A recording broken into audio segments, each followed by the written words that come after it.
Hello दोस्तों, आप देखेंगे झनक में कि झनक और अनिरुद्ध की फिर से शादी होने जा रही है। अब सब बहुत खुश हैं, लेकिन जब झनक अनिरुद्ध से बताती है कि मेरे पेट में तुम्हारा बच्चा है, लेकिन उस समय अनिरुद्ध मानता नहीं, कहता है कि नहीं, मेरा बच्चा तुम्हारे पेट में नहीं है, तुम झूठ बोल रहे हो। फिर से उसे झूठा ही ठहरा रहा है अनिरुद्ध। अब झनक कह रही है कि तुम तो मेरी बात कभी मानता नहीं, लेकिन ये बच्चा तुम्हारा ही है। लेकिन अनिरुद्ध कहता है कि नहीं, तुम जिस समय गांव में रहती थी उसी समय प्राशन का ही बच्चा है।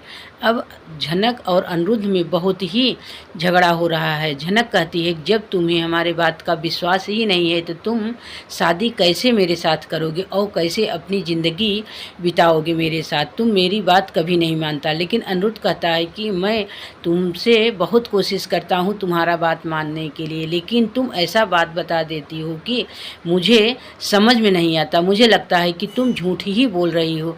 अब मेरा बच्चा नहीं है, लेकिन तुम कह रही हो कि मेरा ही बच्चा है। मैं तो तुमसे शादी करने के लिए तैयार था, लेकिन अब तुम्हारे पेट में बच्चा है तो मैं कैसे शादी करूं? तो झनक कहती है कि ठीक है, पहले तुम पता कर लीजिए तब ही मुझसे शादी करिए। अब आप आगे देखिए।